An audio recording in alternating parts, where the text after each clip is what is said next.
नमस्कार, स्वागत है आपका यूट्यूब चैनल छत्तीसगढ़ टुडे में।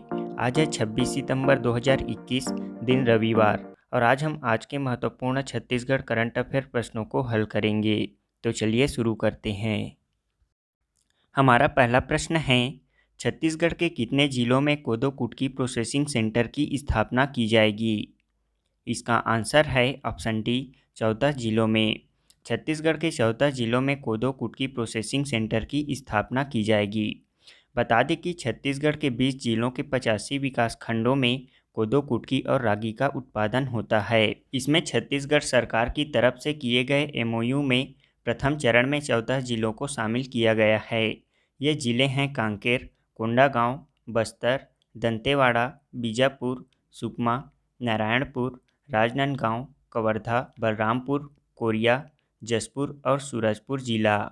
छत्तीसगढ़ सरकार द्वारा एमओयू मिलेट मिशन के प्रथम चरण में जिलों के साथ साथ किए गए एमओयू मिलेट मिशन के आगामी 5 वर्षों में 170 करोड़ 30 लाख रुपए खर्च करने का लक्ष्य रखा है। राज्य के वनवासियों एवं किसानों को आर्थिक रूप से मजबूत करने के लिए राज्य के 14 जिलों में जहां कोदो कुटकी उत्पादन होता है, वहां से सरकार समर्थन मूल्य पर इनकी खरीदी करेगी।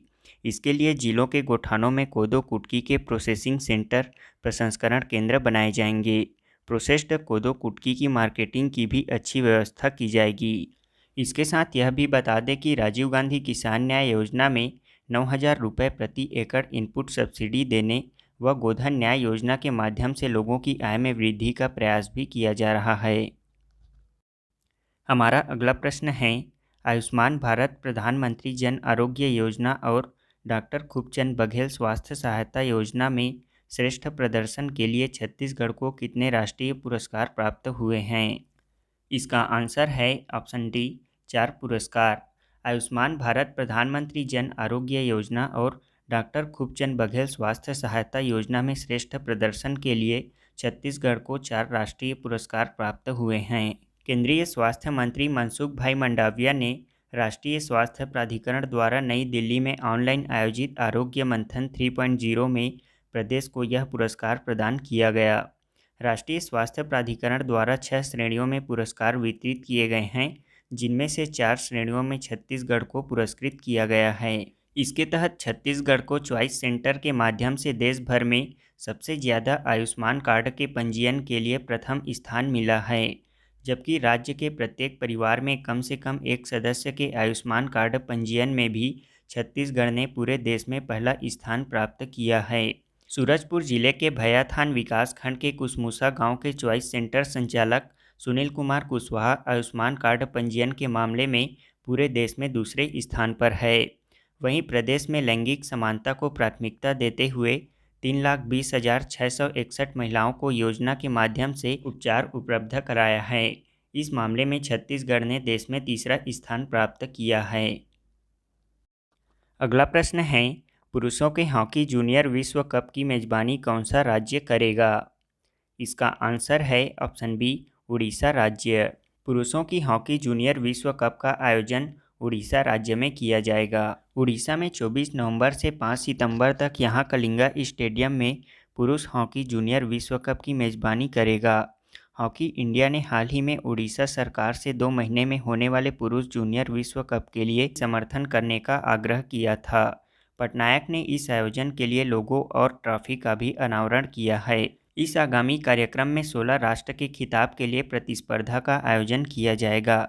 इसमें भाग लेने वाली टीमें भारत, कोरिया, मलेशिया, पाकिस्तान, दक्षिण अफ्रीका, मिस्र, Belgium, England, France, Germany, Netherlands, Spain, America, Canada, Chile और अर्जेंटीना शामिल होंगे। बता दें कि उड़ीसा के मुख्यमंत्री नवीन पटनायक और राज्यपाल गणेशी लाल हैं। हमारा अगला प्रश्न है, हाल ही में मुख्यमंत्री भूपेश बघेल ने पिपरिया और कुकदूर को तहसील बनाने की घोषणा की है। ये किस जिले से संबंधित हैं? इसका आंसर है ऑप्शन ए, कबीरधाम जिला। मुख्यमंत्री भूपेश बघेल ने कबीरधाम जिले के पिपरिया और कुकदूर को तहसील बनाने की घोषणा की है। इसके साथ साथ यहां कबीरधाम जिले के इंदौरी और कुंडा को नगर पंचायत का दर्जा देने की भी घोषणा की है। यह आम जनता की सहूलियत के लिए प्रशासनिक इकाइयों का छोटी इकाइयों में पुनर्गठन किया जा रहा है। पौने 3 साल से प्रदेश में 5 नए जिले गठित किए गए हैं, जिनमें अब छत्तीसगढ़ में जिलों की संख्या 28 से बढ़कर 32 हो जाएगी। इसी तरह तहसीलों की संख्या भी अस्तित्व में आने के बाद 147 से बढ़कर 222 हो जाएगी। इसके साथ ही केंद्र से अनुमति मिलने पर कबीरधाम में मेडिकल कॉलेज भी खोला जाएगा। अगला प्रश्न है, 4 राष्ट्रीय पाठ्यक्रम ढांचे को विकसित करने वाले पैनल का नेतृत्व करने हेतु राष्ट्रीय शिक्षा नीति 2020 मसौदा समिति के अध्यक्ष कौन बनाए गए हैं? इसका आंसर है ऑप्शन सी, के कस्तूरी रंजन। देश के 4 राष्ट्रीय पाठ्यक्रम ढांचे को विकसित करने वाले पैनल का नेतृत्व करने हेतु राष्ट्रीय शिक्षा नीति 2020 मसौदा समिति के अध्यक्ष के कस्तूरी रंजन को बनाया गया है। बता दें कि इसके तहत केंद्रीय शिक्षा मंत्रालय ने स्कूल, प्रारंभिक बचपन, शिक्षक और वयस्क शिक्षा के लिए नए पाठ्यक्रम विकसित करने हेतु 12 सदस्यीय समिति का गठन किया है। 4 राष्ट्रीय पाठ्यक्रम ढांचे को विकसित करने वाले इस पैनल का नेतृत्व राष्ट्रीय शिक्षा नीति 2020 मसौदा समिति के लिए अध्यक्ष के कस्तूरी रंजन को बनाया गया है। यह समिति राज्य के पाठ्यक्रम ढांचे से इनपुट लेने वाले 4 क्षेत्रों में विभिन्न पहलुओं पर राष्ट्रीय फोकस समूहों द्वारा अंतिम रूप से दिए गए स्थिति पत्रों पर चर्चा करेगी। राष्ट्रीय पाठ्यक्रम ढांचा एनसीएफ भारत में स्कूलों के लिए पाठ्यक्रम, पाठ्य पुस्तक और शिक्षण प्रथाओं के लिए एक दिशा निर्देश के रूप में कार्य करता है। छत्तीसगढ़ के नए मुख्य न्यायाधीश कौन होंगे? इसका आंसर है ऑप्शन ए, अरूप कुमार गोस्वामी। अगला प्रश्न है, ऑल इंडिया फुटबॉल फेडरेशन में एशिया कप से क्वालिफाई के लिए India under 23 football national team में छत्तीसगढ़ से कौन प्रतिनिधित्व कर रहे हैं? इसका आंसर है ऑप्शन सी, प्रतीक सिंह। हमारा अगला प्रश्न है, 76वीं संयुक्त राष्ट्र महासभा में सतत विकास लक्ष्य सस्टेनेबल डेवलपमेंट गोल्स एसडीजी अधिवक्ता के रूप में किसे नियुक्त किया गया है? इसका आंसर है ऑप्शन सी, कैलाश सत्यार्थी को। अगला प्रश्न है, छत्तीसगढ़ में किन्हें नेप्स्कॉप के डायरेक्टर बनाए गए हैं? इसका आंसर है ऑप्शन सी, बैजनाथ चंद्राकर को। अगला प्रश्न है, भारतीय वायुसेना के अगले नए प्रमुख किन्हें नियुक्त किया गया है? इसका आंसर है ऑप्शन बी, विवेक राम चौधरी को। अब हम कल के क्विज का आंसर जान लेते हैं। पहला प्रश्न है, राष्ट्रीय स्तर पर अर्बन मिशन के क्रियान्वयन में छत्तीसगढ़ को कौन सा स्थान प्राप्त हुआ है? इसका आंसर है पहला। राष्ट्रीय स्तर पर अर्बन मिशन के क्रियान्वयन में छत्तीसगढ़ को प्रथम स्थान प्राप्त हुआ है। बता दें कि छत्तीसगढ़ राज्य ने श्यामा प्रसाद मुखर्जी अर्बन मिशन की डायनामिक रैंकिंग में देश में अव्वल स्थान प्राप्त किया है। भारत सरकार के ग्रामीण विकास मंत्रालय द्वारा अर्बन मिशन क्लस्टर क्षेत्र में समेकित प्रदर्शन आधार पर की गई रैंकिंग में छत्तीसगढ़ राज्य ने उत्कृष्ट प्रदर्शन करते हुए देश में राज्यों की श्रेणी में छत्तीसगढ़ ने शीर्ष स्थान प्राप्त किया है।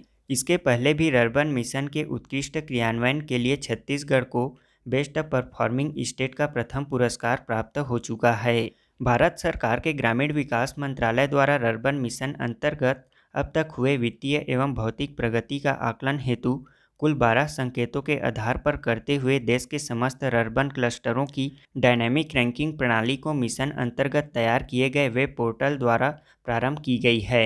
देश के विभिन्न राज्यों को आवंटित क्लस्टर के समेकित प्रदर्शन के आधार पर राज्यों की रैंकिंग की गई है, जिसमें उक्त मानकों के आधार पर की गई रैंकिंग के अनुसार छत्तीसगढ़ राज्य उत्कृष्ट प्रदर्शन करने वाले राज्यों की सूची में पुनः प्रथम स्थान प्राप्त किया है।